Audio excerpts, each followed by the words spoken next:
Hello guys, good morning dito at good evening dyan. Eto, meron tayong pag-uusapang maganda. A1 information ito, galing sa aking puting kabayo. Hindi, pero seryoso guys ha. Okay. So, lumalalim ang away. Although hindi pinapakita in public, lumalalim ang away. Itong grupo ni Inday Sayad at itong grupo ni Bongo. So, yung faction. Sapagkat ang tunay pala na layunin ni Bongo hindi naman talaga ito magmalasakit pa kay Digong sapagkat alam niya na itong si Pentaboy hindi na makakalabas. In short, unti-unti nang ang plano ni Bongo ay yumabong ang kanyang political career, no? At sa 2028 siya talaga ang lumaban as president. Okay. Now, ang grupo ni Bongo, siyempre kasama si Hanilet, kasama ito sila Hanilet, itong grupo nila, no?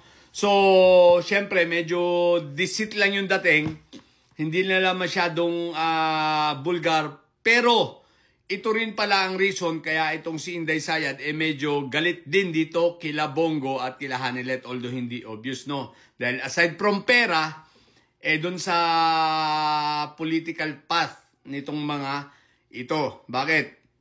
Okay. Ang tunay na plano ni Bongo,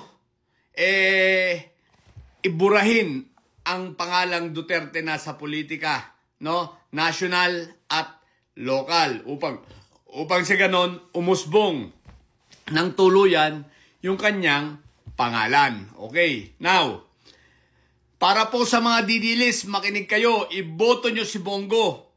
Dahil ang pagboto nyo kay Bongo, ang siyang magpapalaglag kay Inday Sayad. Ang pagkapanalo ni Bongo bilang isang senador, yan po ang maglalagay lalo kay Inday Sayad sa kanyang pagkakahulog, sa kanyang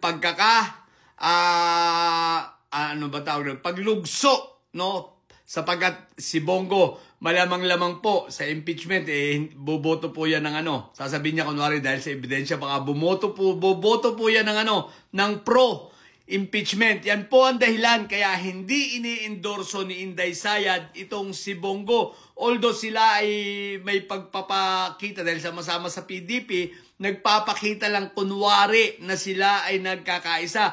Pero ang realidad, wala na ho silang pagkakaisa. Hindi nyo ba napansin? Wala na silang mga motorcade at mga rally nila. Di ba nagkakanya-kanya na sila sapagkat nagkaroon na ho ng paksyon. No, may paksyon na ang PDP. Merong pumapanig dito kila Bongo, may sumasama at may sumasama naman dito sa panig ni Robin Padilla, kasama sila Inday Sayad. At ang pagkakaano po nila kay Amy Marcos, nila Robin Padilla, pagkaka-endorso ay hindi sinasang-ayunan ng maraming PDP, including sila Bato, not Bato. Sila Ipe. Hindi sila itong grupo nila Vic Rodriguez, hindi sila sang-ayon na si Amy Marcos ay mapasama. Pero, tulad ng sinabi ko iboto nyo si Bongo, sige, para lumugso ng tuluyan si Inday Sayad. Ngayon, kung gusto nyong protektahan si Inday Sayad, wag nyong iboto si Bongo sapagkat ang layunin ni Bongo ay pabagsakin ng tuluyan ang mga Duterte na mawala na ang mga Duterte sapagkat iisa lang naman ang kinikilala ni Bongo na may power na Duterte at isang Duterte lang ang kinikilala niya, wala nang iba.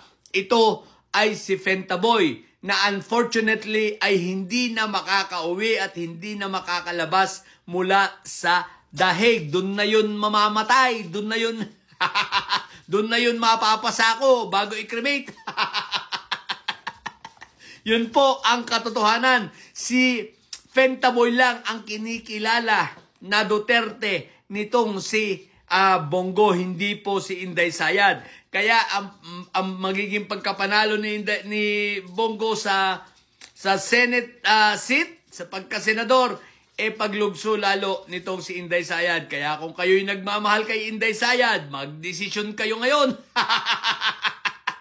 Yan ang dahilan kaya hindi ini-endorso ni Inday Sayad si Bongo. Sapagkat alam nila, dahil may awayan na po ang pamilya patungkol sa pera at mga manahan. Siyempre, hindi lang sa inyo ipinapakita pero may nangyayari ng awayan.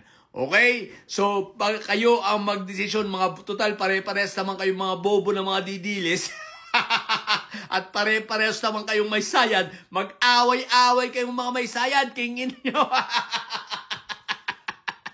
So, seryoso, yan ang totoo. Yan po ay nanggaling sa isang, sa aking puting kabayo na medyo malalim ang source, no, ng mga information. Totoo po yan. So, yan ang nangyayari ngayong awayan sa kanila at paksyon sa loob ng PDP. Ngayon, bini-verify pa. Maging itong si Amy Marcos, pag nanalong pagkasenador, mukhang siya ang tatakbo bilang vice presidente nitong si Bongo. So kaya si Amy, dumidikit naman dito kay kaya wag kayo magtiwala kay Amy Marcos, kay Amy Lacson. Duterte, wag kayo magtiwala dyan. Bakit? Dahil traidor yan at ahas yan, aahasin yan si Inday Sayad. Bakit? Puro internal informations lang ang kinukuha niyan at nag-feed siya ng mga information kay Bongo. Ha? Tandaan nyo yan. So, bahala na kayo mga didilis, mga king-ina nyo na mag-isip. So, bahala kayo. Basta kami ng mga loyalista, hindi kami boboto kay Bongo. Anyway, botohan na mamaya dito. Pwede nang bumoto. So, baka boboto na ako. Kasama ko yung anak ko. Online. So, yun lang.